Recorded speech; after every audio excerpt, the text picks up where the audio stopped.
Bonjour à tous, on se retrouve aujourd'hui sur le terrain du domaine de chez Wild Trigger pour une partie Impact qui s'est déroulée le 15 septembre dernier. Aujourd'hui, l'enjeu est de taille. Dans ce nouveau mode de jeu, conçu pour offrir une expérience encore plus réaliste, nous serons épaulés par un véhicule d'avant blindé. À noter que l'usage de grenades pyrotechniques et de fumigènes est autorisé en extérieur, ajoutant une intensité supplémentaire à l'action qui s'annonce. Notre mission est claire mais ardue. Prendre d'assaut le château, farouchement défendu par les forces civiles. La première étape de notre opération consiste à neutraliser les lignes de défense ennemies, positionnées aux abords des hangars, dans une zone exposée et à découvert. Ce n'est qu'une fois cette première défense brisée que nous pourrons avancer vers la maison en briques, située à environ 300 mètres à l'ouest, elle-même abritant un nombre inconnu de personnel. De là, nous progressons le long d'un sentier boisé, notre seul abri face aux ripostes adverses. Notre ultime objectif, détruire le fort qui verrouille l'accès au château. Une fois cette dernière ligne de défense anéantie, le chemin sera libre pour s'emparer définitivement de ce dernier.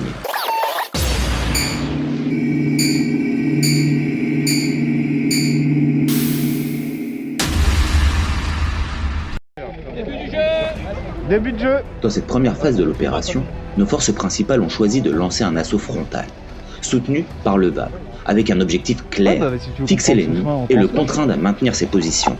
Pendant ce temps, nous avons formé une équipe réduite pour entreprendre une longue et périlleuse progression à travers les sous-bois. Notre mission était simple, mais audacieuse. Contourner la première ligne de défense ennemie et prendre l'adversaire en tenaille, tout en limitant sa capacité à se replier vers sa seconde ligne de défense, située à la maison en briques. Ouais, j'ai vu. On les entend à gauche. Hein. Après une marche à travers les ruisseaux, les plaines et la végétation dense, nous avons réussi à nous positionner derrière les lignes ennemies sans être repérés. Nous avons déclenché les premières escarmouches à 150 mètres à l'est de la maison en briques. Pris par surprise par notre manœuvre, l'ennemi a rapidement cédé du terrain, nous permettant ainsi de progresser le long de la route sans rencontrer de résistance significative jusqu'au premier bâtiment des hangars.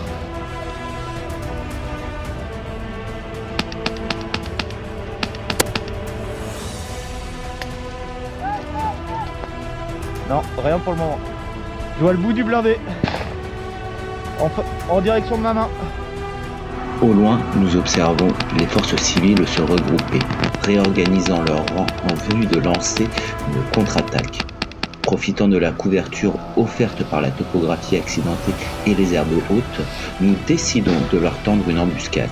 Il va bientôt passer.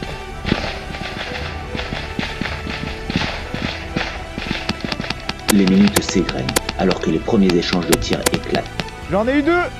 Le fracas des répliques retentit à travers le champ de bataille. Mais notre embuscade, bien calculée, porte rapidement ses fruits. J'en ai eu 3. Putain, je touche loin. Sous notre feu constant, l'ennemi vacille. Non seulement nous parvenons à stopper leur offensive, mais nous réussissons également à les repousser, brisant ainsi leur tentative de contre-attaque.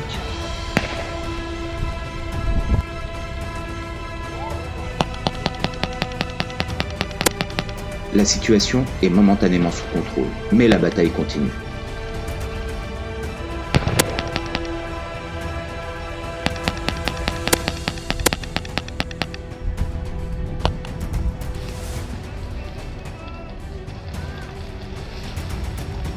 Je crois qu'ils nous ont vus.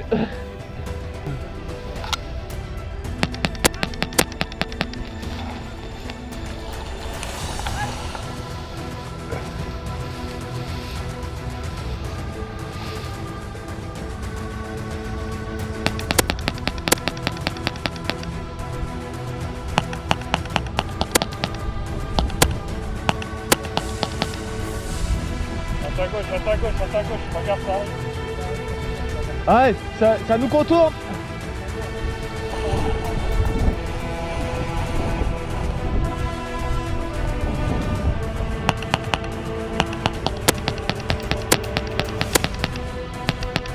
En raison des embuscades répétées, notre position a finalement été repérée. Au loin, nous apercevons une petite équipe de civils qui tente de nous contourner discrètement par le flanc, camouflés dans les hautes herbes. Tu t'en as eu un, Quête? Il est impératif d'éliminer cette menace rapidement pour sécuriser notre position et pouvoir reprendre notre progression. Si nous voulons avoir une chance de rejoindre le VAB, nous devons neutraliser cette tentative de contournement avant qu'elle ne compromette nos efforts.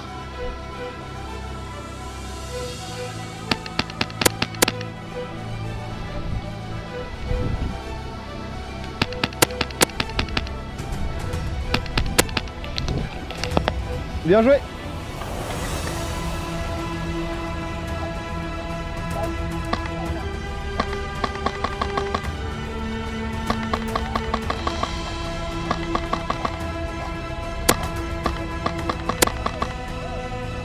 Oh putain, ça sent mauvais. Un tireur. Dans les kékés au fond. On a besoin à la portée. Notre stratégie a porté ses fruits. Nous avons réussi à établir la jonction avec le gros de nos forces. Nous sommes maintenant en mesure de coordonner un dernier assaut pour anéantir la poche de résistance restante et ainsi atteindre notre objectif, la prise du hangar.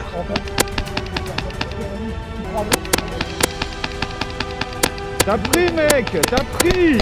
Mais qui prend mec. Putain, bandit. Out. Ouais mais je suis médic, tu peux me réanimer. Gamin, Théo, on a besoin de toi à gauche, on se prend un tir nourri.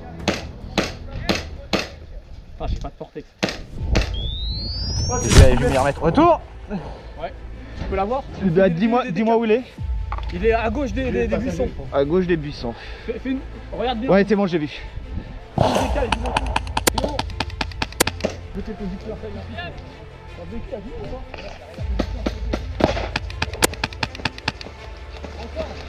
Recharge. Ah non, ça va, on reste encore de vie. Ah ouais.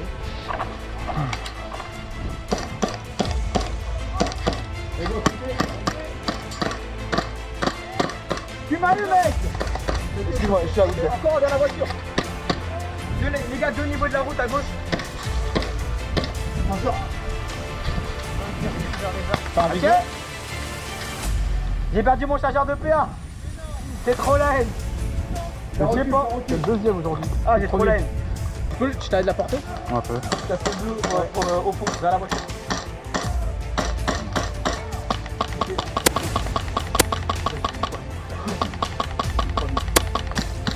Ah ouais, t'en as pas pris 3 là. Ah ouais, quand même. L'ennemi vacille, mais la bataille est loin d'être terminée.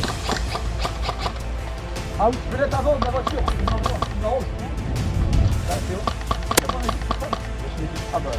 C'est bon, Kate. Avance. Nous avons enfin réussi à conquérir et sécuriser le hangar, ainsi que ses alentours. Cependant, le répit est de courte durée. Les forces civiles en déroute tentent un repli stratégique vers la maison en briques, notre prochain objectif.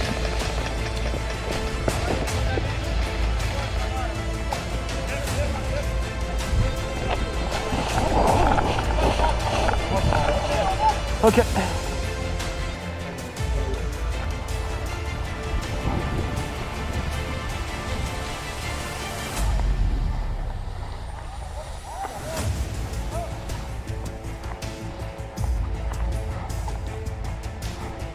Le temps presse et nous ne pouvons pas nous permettre d'attendre l'arrivée du VAB pour escorter notre progression.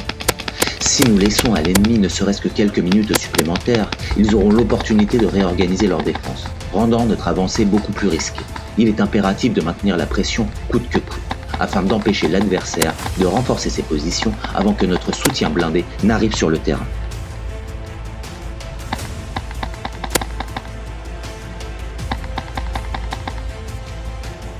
Ça manque de portée.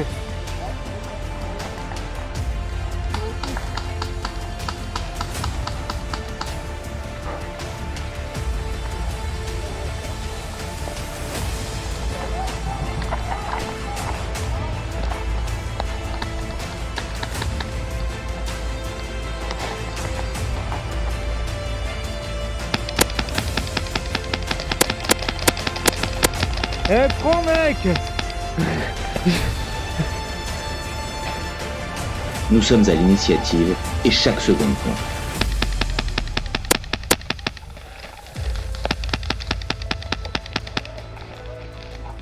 Faites gaffe à droite, il y en a à droite.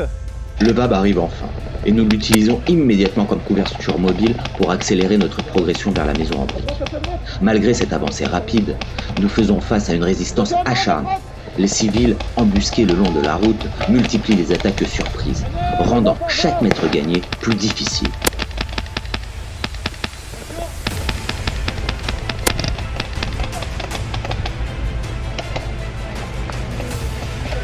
C'est bon, c'est bon.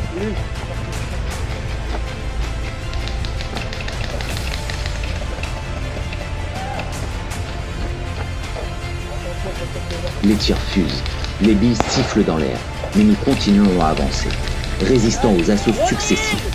Finalement, nous parvenons à atteindre la maison, où quelques civils restent encore retranchés, déterminés à défendre leur position coûte que coûte. Out. Y'a un médic? Vas-y, reste-moi. Retour! Nous nous préparons maintenant pour un ultime assaut. Le but on est va sur la clair, gauche. prendre la maison et atteindre notre deuxième objectif. Les deux personnes sur la gauche. Grenade! Le moment décisif approche.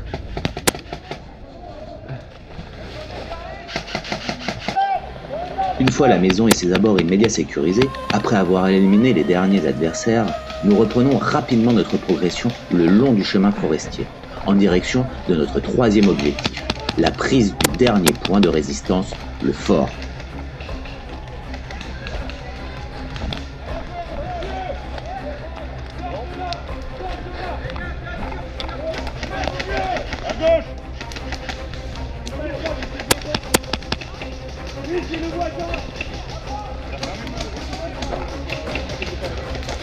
Dans les premiers instants de notre avancée, nous ne rencontrons qu'une faible opposition.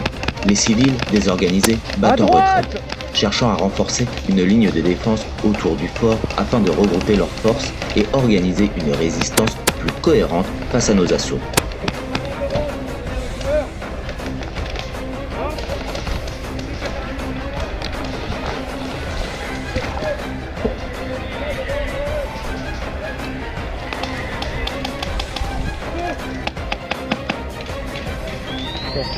Retour!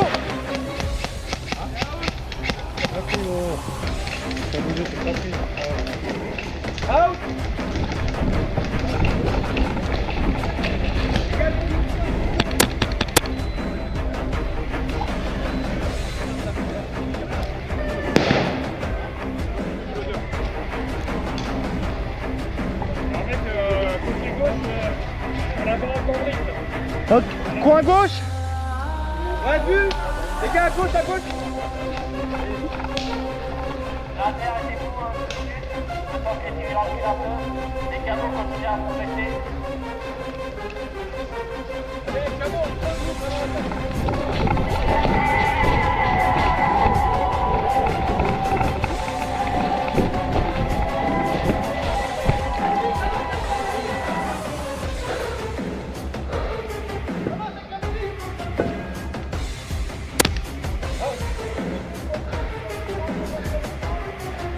Nous parvenons à nous frayer un chemin jusqu'aux premières maisons entourant le château. C'est alors que nous prenons la décision de diviser nos forces. On a pris 18,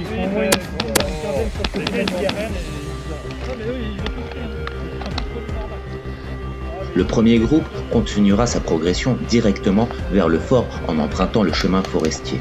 Une route certes rapide, mais également très exposée.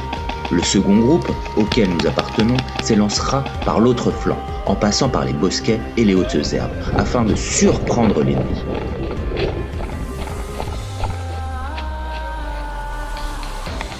Il y en a encore 4?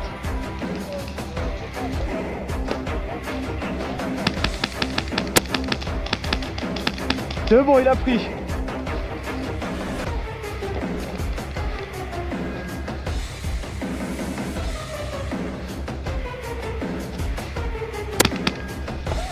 Excuse-moi.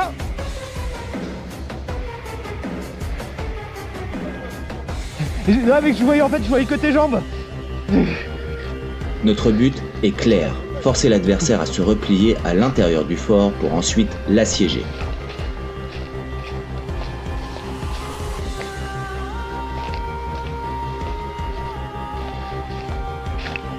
Je crois que c'est clair, Clette.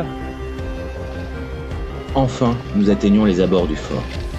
Les derniers défenseurs désormais acculés se retrouvent piégés à l'intérieur. Profitant de l'attaque frontale menée par le premier groupe qui fixe les civils sur la façade est, nous décidons, avec un petit détachement, de lancer un assaut direct sur le port pour éliminer les derniers résistants. L'heure de l'assaut final est arrivée.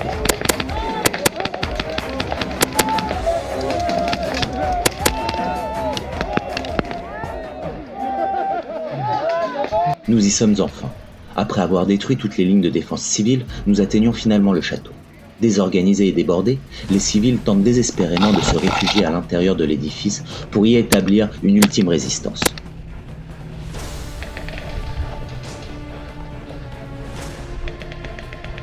Notre première action est simple, interdire tout accès au bâtiment en l'encerclant, afin de prévenir tout risque de contournement ou l'arrivée de renforts ennemis.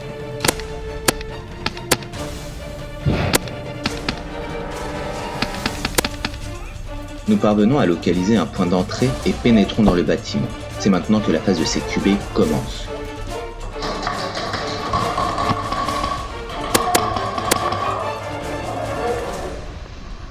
Nous montons directement au 2e étage, mais curieusement, aucun adversaire ne croise notre route. Le lieu semble étrangement désert. Après une inspection minutieuse du palier, nous trouvons un escalier de service qui nous conduit au 1er étage. Là, la situation change. Quelques civils sont retranchés dans les escaliers et sur le 1er palier. Avec un petit groupe, nous prenons l'initiative de les déloger, lançant une offensive rapide et décisive. Tu m'as loupé.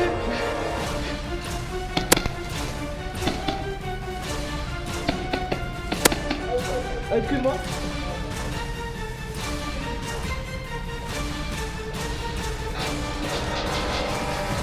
C'est bon. C'est bon, ok, rentre. Ah oui. Camo. Camo, c'est bon, l'étage est à nous, les gars.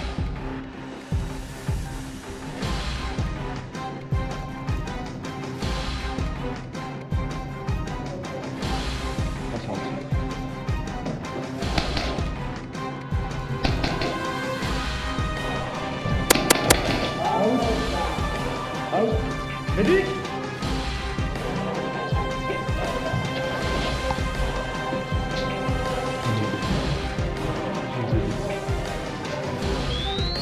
Retour.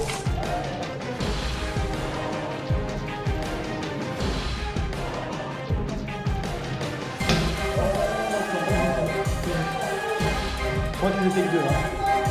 Enfin, j'en avais vu deux. Ouais, vas-y. Ah d'accord.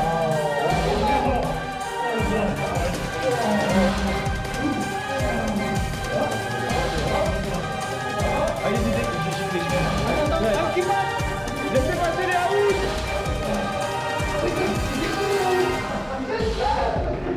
J'ai pas un catch. À droite.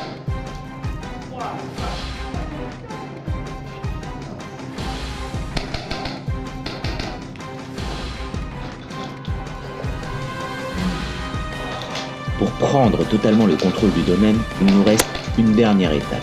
Nettoyer le sous-sol où les derniers civils récalcitrants continuent de résister.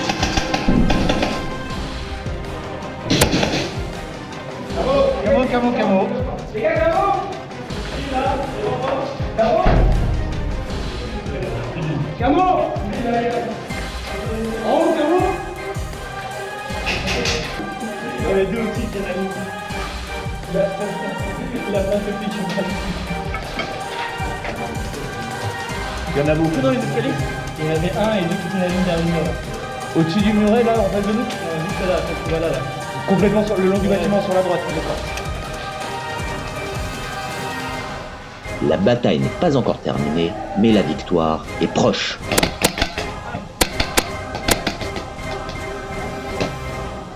La journée touche à sa fin, et le bilan est plus que positif.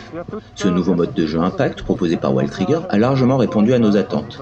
Un format plus exigeant et réaliste qu'une partie dominicale classique, mais sans tomber dans la simulation extrême ou le roleplay. Cette journée a su maintenir un équilibre parfait entre l'intensité du tir et l'aspect ludique de l'airsoft. L'élément central de cette immersion a indéniablement été la présence du véhicule, véritable pièce maîtresse du scénario. Passons maintenant aux axes d'amélioration. Lenteur à l'entrée et au passage chronique.